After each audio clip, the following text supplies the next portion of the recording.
This story is titled, My Mother Wants Me and My Siblings to Forgive Our Older Brother for Stealing Our Other Brother's Fiancée years later.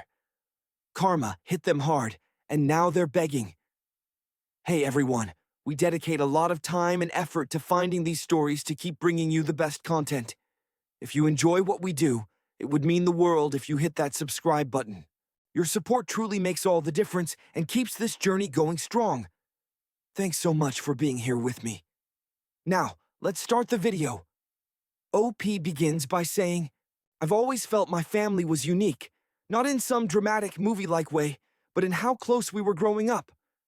We had this unspoken rule about loyalty that our parents instilled in us as if it were the most important thing in the world. Blood is thicker than water was practically our family motto. Our parents would always say that when they were gone, the only people we could truly depend on were each other. They had this intense way of teaching us about loyalty that, looking back, felt a bit extreme. If one of us tattled on a sibling, it didn't matter who was at fault, both of us would be punished. For example, if Mike stole candy and I told on him, we both lose TV privileges for a week. My mom would say, the problem isn't the candy, it's the broken trust. As a kid, it made no sense to me, but now I understand. They weren't trying to raise perfect kids, they were trying to raise a family that stuck together no matter what. And honestly, it worked. My siblings and I grew up incredibly close. There's Mike, the oldest at 29, who always had this golden aura around him. He was the classic firstborn, athletic, popular, and charming. He was the guy everyone wanted to be or be with.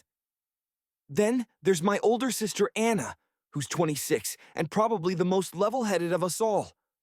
She's the one you go to when you need advice or help figuring out your life. Luke, 25, is my closest sibling. He's the quiet one, but not in a shy way. He's just thoughtful. And then there's me, the baby of the family at 22, who probably knows way too much about everyone's drama, because I'm the one they all vent to. Out of all of us, Luke always seemed like he had the most to prove. He wasn't as naturally talented as Mike, or as academically gifted as Anna. Everything he achieved, he worked for. While Mike breezed through life, Luke was grinding to get noticed. I think that's why we bonded so much. I saw how hard he tried, and I respected him immensely for it. Mike, though, was just that guy. You know the type. The star quarterback who dated the head cheerleader and somehow still aced his math tests. Even as a kid, he had this air about him, like he was destined for bigger things. People were drawn to him, and he loved the attention. But while everyone else saw him as perfect, we knew he could be selfish. He wasn't mean, just thoughtless. He'd take the last slice of pizza without asking, or borrow your stuff without returning it. Small things that added up over time. But because he was Mike, no one ever called him out on it. My parents definitely played favorites, even if they didn't mean to. Mike could do no wrong in their eyes. If he got in trouble at school, it was the teacher's fault for not understanding him. If he slacked off at home, they'd say he was just tired from football practice. Luke, on the other hand, had to fight for every scrap of attention. If he brought home a B on his report card, my dad would ask why it wasn't an A. If he made the basketball team, Mike would joke that he was only on the bench. I could see it hurt him, even if he tried to laugh it off. But despite all that, Luke idolized Mike. He wanted so badly to impress him, to be seen as an equal. He worked out religiously to keep up with Mike's physique, and even joined the same gym. He'd ask Mike for advice about girls, even though Mike's advice was always terrible. It was like he was chasing this impossible standard, trying to prove he was just as good, if not better. And honestly, I think Mike liked having Luke look up to him. It fed into his ego. For a while, everything seemed fine. Luke found his own way to stand out, working a great job and building a life he could be proud of. And then he met Sarah. Sarah was, well, she was perfect for Luke. At least that's what we all thought at the time. She was smart, funny, and kind of nerdy in a way that matched Luke's personality. She brought out a side of him we hadn't seen before, more confident, more relaxed. When he proposed to her after 2 years of dating, We were all over the moon. He was the first of us to get engaged, and it felt like a milestone for the whole family. Even Mike seemed genuinely happy for him, which, looking back, should have been my first red flag. There were signs. Mike and Sarah got along a little too well. At first, it seemed harmless. Sarah was bubbly and outgoing, and Mike was his usual charming self. But sometimes their jokes felt like inside jokes, ones Luke wasn't part of. They'd sit next to each other at family dinners and talk like old friends. Luke never said anything, but I could tell it bothered him. He'd glance at them with this look I couldn't quite read. I didn't think much of it at the time because, like I said, loyalty was everything in our family. The idea that Mike would betray Luke in any way was unthinkable. We were raised to have each other's backs no matter what. And Sarah, she seemed so genuinely in love with Luke that the thought of her straying never crossed my mind. Luke wasn't the type to open up about his feelings easily. He'd always been the strong, silent one in the family. So when he finally told me he was having doubts about Sarah and Mike, I could tell it wasn't something he decided on a whim. It wasn't like he wanted to believe it either. The way he said it, quietly, almost like he didn't want the words to exist, broke my heart a little. We were sitting in my living room, just the two of us, when he dropped it on me. "Do you ever feel like Sarah and Mike are weirdly close?" he asked, staring down at the coffee table like it had the answer. "Weird how?" I asked, genuinely caught off guard. "I don't know," he said, rubbing the back of his neck. "It's just, sometimes it feels like they're too comfortable around each other, like they have their own thing going on, and I'm just there." I tried to brush it off at first. "They're probably just friendly. Sarah's outgoing like that, and you know how Mike is. He's like that with everyone." Luke nodded but didn't look convinced. "Maybe," he muttered, but then he added, almost to himself, "It just doesn't feel right." That night stuck with me, not because I believed him right away, but because of how much it seemed to hurt him. Luke wasn't paranoid by nature. He didn't jump to conclusions or overreact. If he was feeling this way, it had to be for a reason.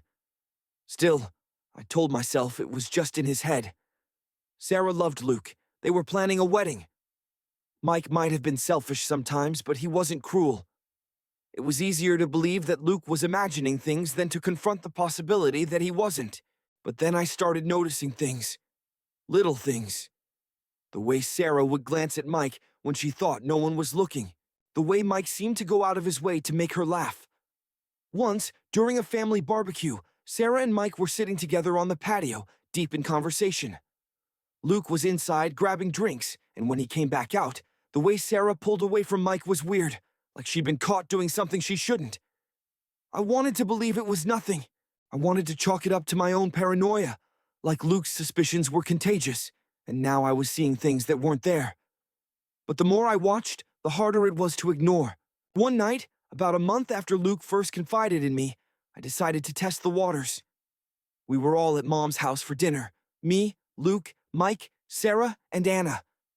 The atmosphere was light and happy, the way it always was when we were together.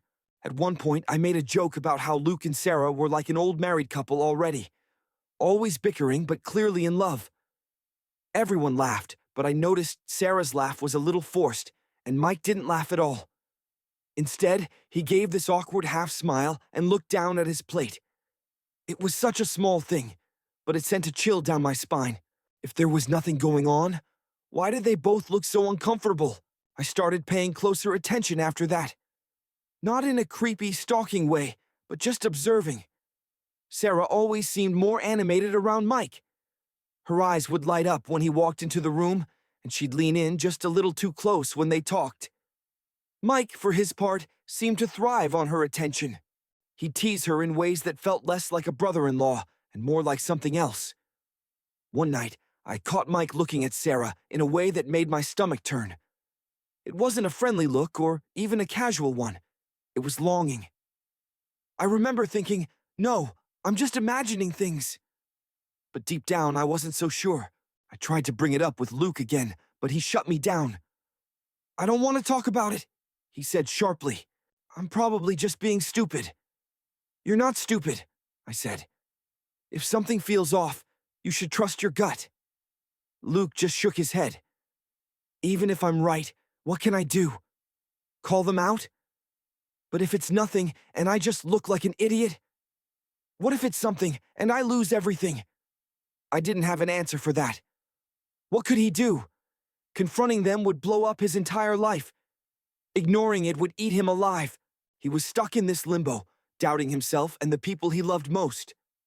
I didn't know how to help him. All I could do was be there for him and hope it was all a big misunderstanding. But the more I watched, the less I believed that. The final straw for me came during another family gathering, about 2 weeks before everything fell apart. We were playing a game of charades, and it was Sarah's turn. She was acting out something, probably a movie or a TV show, and Mike kept shouting out guesses. They were laughing, and the energy between them felt intimate, like they were the only two people in the room. Luke was sitting next to me, his jaw clenched so tight I thought his teeth might crack. When the game ended, he got up and went to the bathroom. He didn't come back for a long time. That night, I couldn't stop thinking about the way Sarah and Mike interacted. It wasn't just friendly. It wasn't even flirtatious.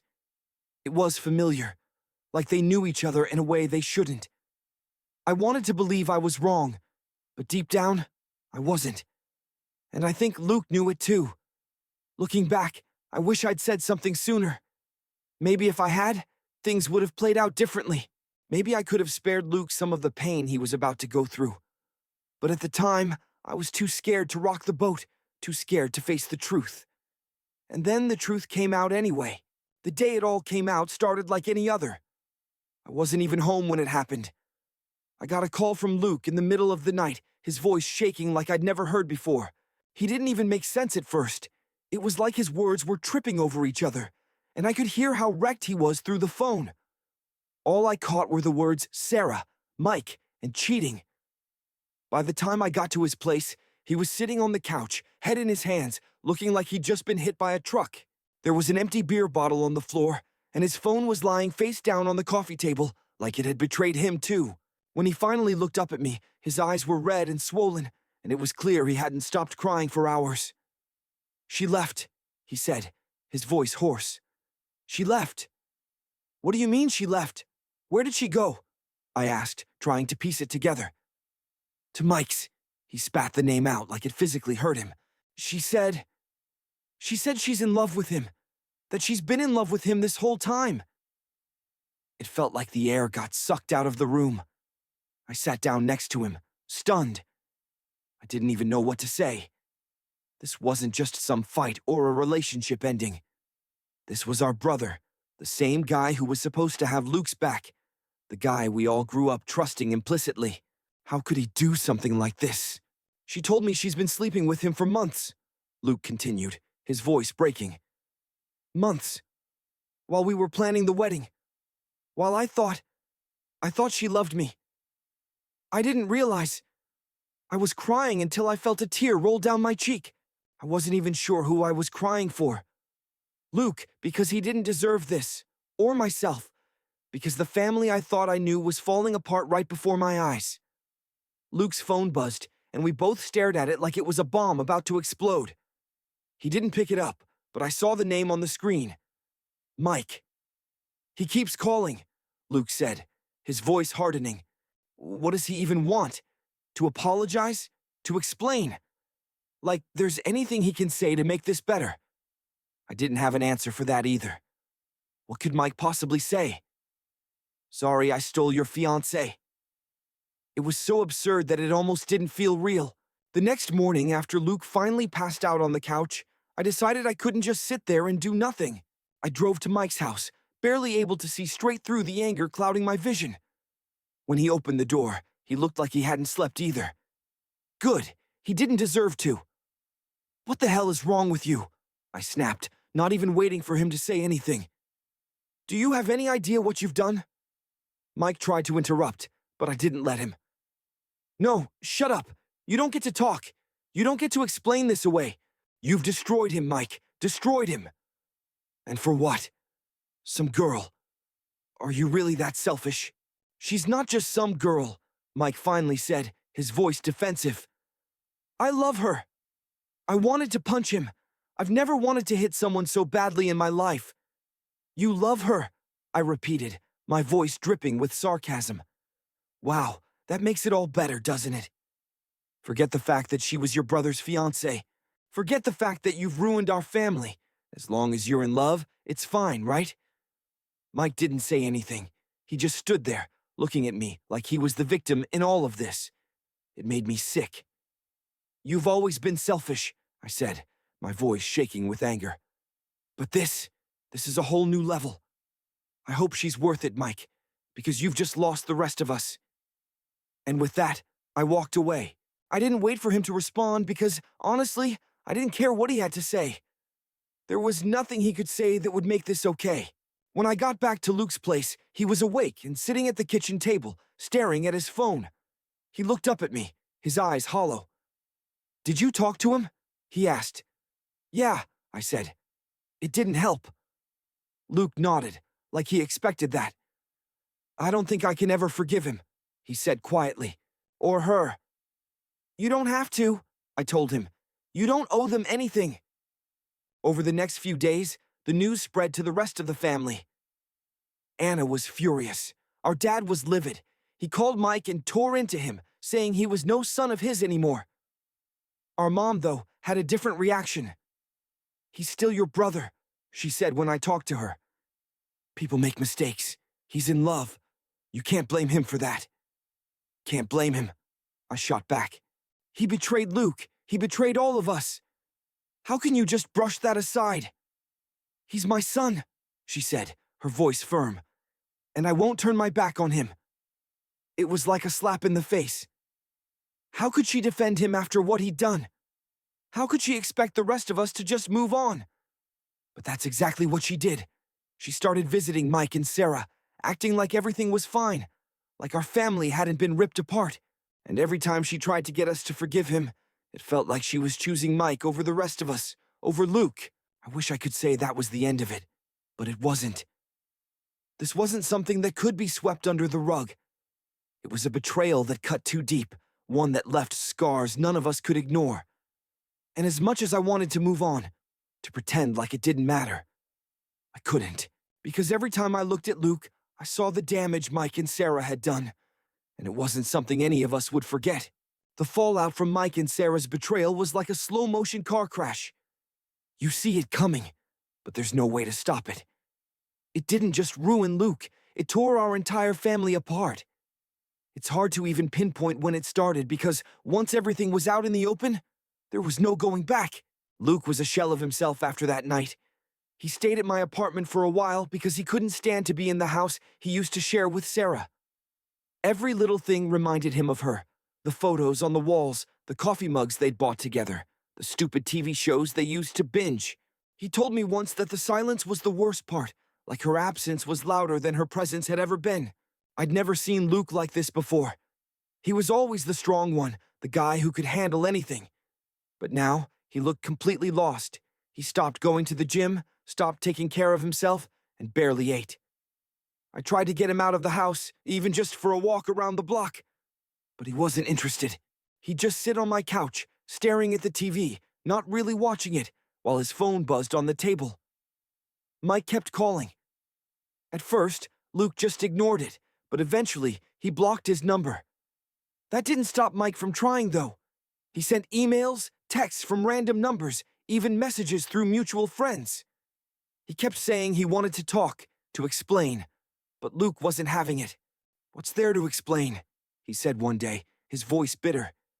He wanted her, so he took her. End of story. Our dad was just as angry as Luke, but he showed it differently. He completely cut Mike off. To him, what Mike did wasn't just a betrayal, it was a failure of character, something Dad couldn't forgive. He called me after he found out and said, "That boy isn't my son anymore." I could hear the hurt in his voice, even though he was trying to sound tough. For Dad, loyalty was everything, and Mike had thrown it away. But Mom was a whole different story. She couldn't bring herself to cut Mike off, no matter how much he'd hurt the rest of us. "She's still my son," she kept saying, like that made everything okay. She started visiting Mike and Sarah at their new place, pretending like what they'd done wasn't the giant elephant in the room. Every time I tried to talk to her about it, she'd just brush me off.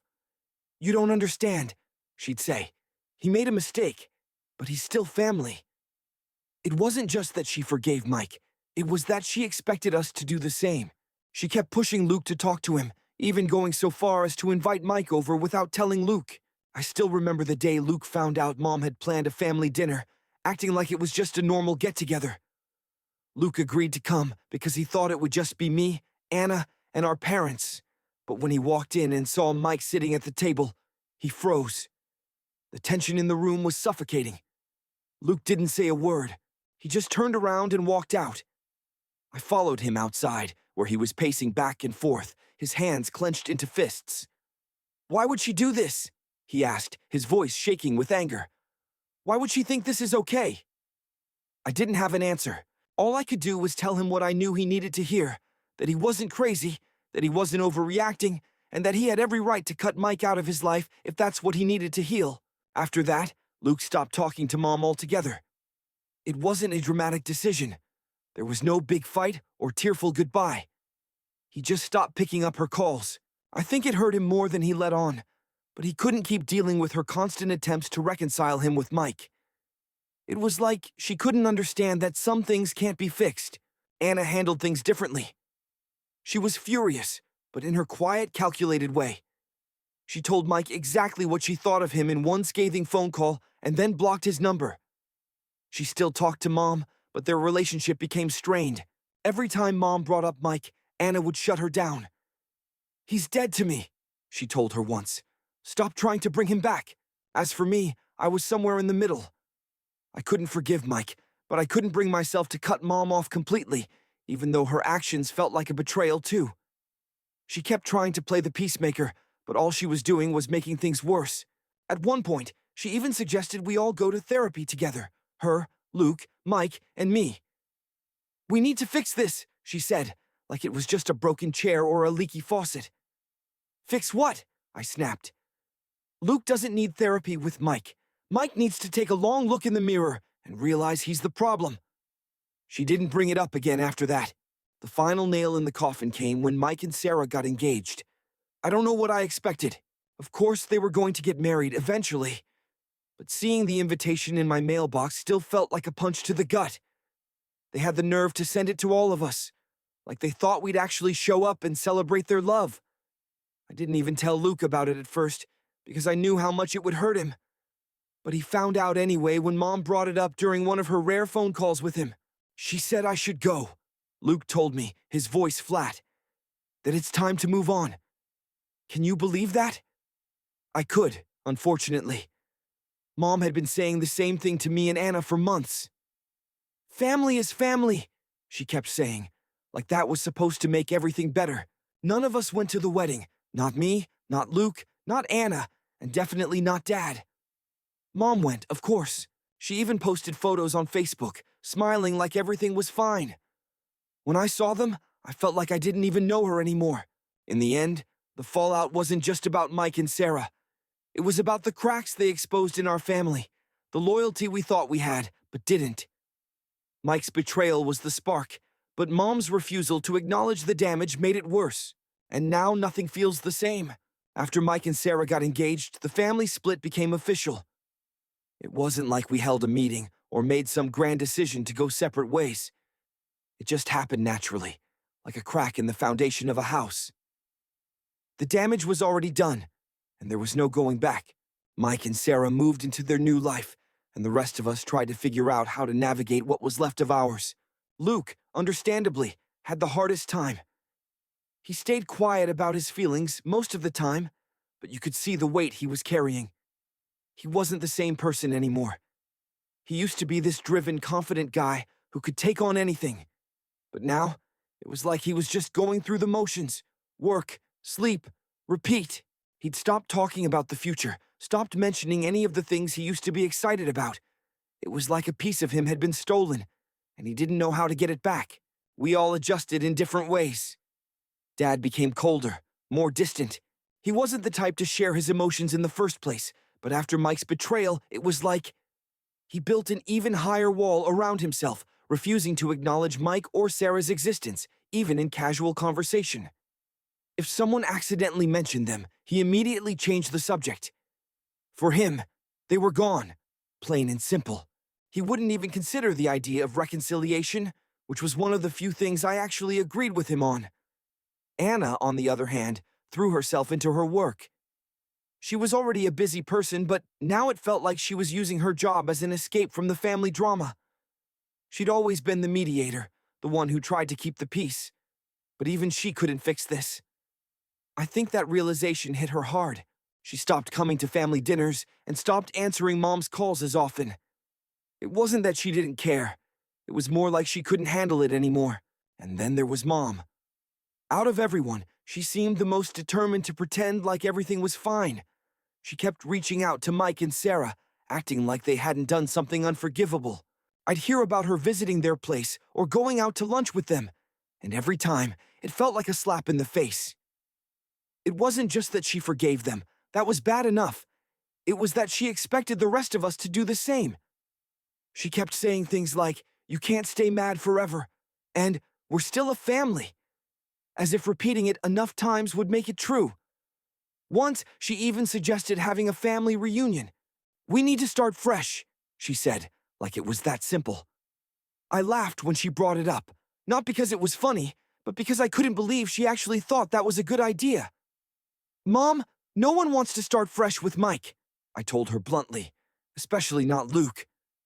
"Well, he needs to," she said, her tone sharper than I expected. "Holding on to all this anger isn't healthy." "Maybe he's not ready to forgive the brother who stole his fiancée," I shot back. "Did you ever think of that?" She didn't have an answer, but I could tell she was frustrated. I think part of her was angry at us for not letting go. But the bigger part of her was angry at herself for not being able to fix it. She wanted everything to go back to the way it was before, but that wasn't possible. The divide wasn't just emotional, it was physical too. Luke eventually sold the house he'd shared with Sarah and moved to a new apartment on the other side of town. I helped him pack up his stuff, and it was one of the most depressing days of my life. Every box we taped shut felt like another piece of his old life being erased. He didn't say much while we were packing, but at one point he held up a photo of him and Sarah from when they first got engaged. He stared at it for a long time before finally throwing it in the trash. "Good riddance," he muttered, but I could hear the pain in his voice. Anna moved too, taking a job in another city about an hour away. She said it was for her career, and maybe that was part of it, but I think she also just needed to get away from all of this. She still visited sometimes, but not as often as she used to. I missed her, but I couldn't blame her for leaving. If I had the chance to escape, I probably would have done the same. As for me, I felt stuck. I couldn't leave because I felt like someone needed to stay behind and hold the pieces together, even if it was a lost cause.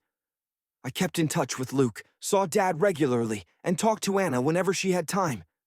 But Mom, our relationship became strained. Every conversation with her felt like a tug of war. She'd try to convince me to reach out to Mike, and I'd try to convince her to stop pretending like nothing was wrong. Neither of us ever won. The worst part was that Mike and Sarah didn't seem to care about the damage they'd caused. They were living their lives, posting happy photos on social media, acting like they hadn't torn the family apart. It was infuriating. I wanted to call them out, to tell them how selfish they were being, but I knew it wouldn't make a difference. People like them don't see themselves as the villains. In their minds, they were just two people in love, and the rest of us were the problem for not accepting it. The divide grew wider with every passing month. Birthdays, holidays, family milestones, they all became sources of tension. If Mom invited Mike and Sarah, the rest of us refused to go.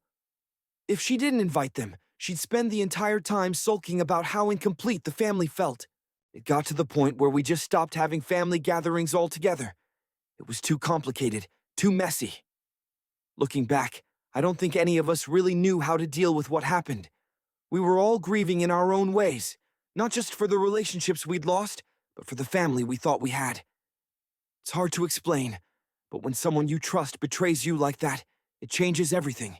It makes you question the foundation of everything you believed in. And for our family, that foundation was loyalty. It was the one thing we always thought we could count on, the thing our parents had drilled into us from the beginning. But Mike shattered that. He didn't just betray Luke, he betrayed all of us. And no matter how much Mom wanted to pretend otherwise, there was no fixing it. It's funny how life works sometimes. You think the story is over, the damage done, and then it throws another twist at you. One you didn't see coming but maybe should have. That's exactly what happened with Mike and Sarah. After everything they put Luke through, after all the bridges they burned, karma decided to show up. And when it did, it hit Mike like a freight train. Mike and Sarah got married about 6 months ago. None of us went, of course. Not me, not Luke, not Anna, not Dad. Mom was the only one from our side of the family there, playing proud mother and pretending like everything was fine. She even sent us photos of the ceremony, like we were supposed to be happy for them. I didn't open them. None of us did. As far as we were concerned, Mike and Sarah were out of our lives for good. For a while, it seemed like they were living their perfect little life. They bought a house together, started planning a future, and plastered their social media with pictures of how happy they were. I'd be lying if I said it didn't bother me. After everything they'd done, seeing them so carefree felt like a slap in the face. But I told myself it wasn't worth my energy. They could have their fake happiness. I just wanted them to stay far away from us. Then, a few weeks ago, it all came crashing down. I didn't find out from Mike directly. Of course not. He hasn't spoken to any of us in over a year. It was Mom who called me, her voice frantic and shaky. "Mike needs us," she said, like that was supposed to mean something. "What are you talking about?" I asked, already annoyed. "It's Sarah," she said. "He caught her cheating." For a second, I didn't say anything. I was stunned, but not for the reason Mom probably thought. It wasn't shock. It was something closer to dark amusement. I couldn't help but think, well, isn't that ironic? "Let me guess," I said finally. "With his best friend," Mom gasped. "How did you know?" I laughed. I actually laughed, even though it probably wasn't the right reaction. "Because that's exactly what he did to Luke," I said. "Looks like karma finally caught up with him." Mom didn't appreciate that. She started going on about how heartbroken Mike was, how he needed his family now more than ever, how we should all rally around him to support him through this. "He made a mistake," she said, as if we hadn't heard that line 1,000 times before. "But he's still your brother." "Mom," I said, cutting her off. "Mike didn't just make a mistake. He destroyed Luke. He tore this family apart.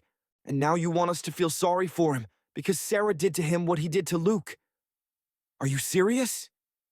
"He's hurting," she insisted. "He didn't deserve this." "Neither did Luke," I snapped. "But you didn't seem to care about that when it was happening." Mom got quiet after that, but I could tell she wasn't giving up. She kept calling, trying to guilt us into reaching out to Mike. She even tried to play the family card again, saying we needed to come together and forgive. But for once, none of us budged. Not Luke, not Anna, not Dad. We were all on the same page. Mike made his bed, and now he had to lie in it. The thing is, I don't feel sorry for him. I can't. This is exactly what he brought on himself. He betrayed Luke in the worst possible way, and now he's getting a taste of his own medicine. I hate to say it, but there's a part of me that feels satisfied, knowing he finally understands what he put Luke through. Maybe that makes me a bad person, but after everything that's happened, I don't care anymore. Luke, though. Luke surprised me. When I told him about what happened, I expected him to be angry, or maybe even happy that Mike was suffering. But he just shrugged. "Figures," he said, like it didn't even matter to him anymore. Sarah's always been like that. He just didn't want to see it. "Does it make you feel better?" I asked, curious. He thought about it for a moment before shaking his head. "Not really," he said. "It doesn't change anything. He's still out of my life, and that's not going to change." Luke's response made me realize how far he's come. He's not angry anymore. Not at Sarah. Not at Mike. He's moved on in a way I'm not sure I have. For him, this isn't about revenge or karma. It's just another chapter in a story he's already closed the book on. Anna, on the other hand, had a lot more to say. Serves him right, she said when I told her. I hope it hurts as much as it hurt Luke. Mom wants us to support him, I added, rolling my eyes. Anna actually laughed. Yeah, that's not happening. If Mom wants to coddle him, she can, but don't expect me to play along. And then there's Dad. He hasn't said much about it, but I can tell he's not interested in mending fences. When I brought it up, he just shook his head and said, that boy made his choices. Now he's got to live with them. For once, we're all in agreement. Mike doesn't deserve our sympathy. He doesn't deserve our support. He made his bed when he betrayed Luke, and now he's lying in it. If Mom wants to keep pretending like he's some tragic victim, that's her choice. But the rest of us, we're done. At the end of the day, this isn't about revenge or schadenfreude. It's about loyalty. Mike broke that loyalty when he chose Sarah over his brother, over his family. He can't expect us to come running back now just because things didn't work out the way he wanted. Life doesn't work like that. So no, I'm not going to support Mike. None of us are. And honestly, I think that's the way it should be. He made his choices, and now he's dealing with the consequences. That's not our problem anymore. As far as I'm concerned, my family is Luke, Anna, Dad, and me. The rest? They can figure it out on their own.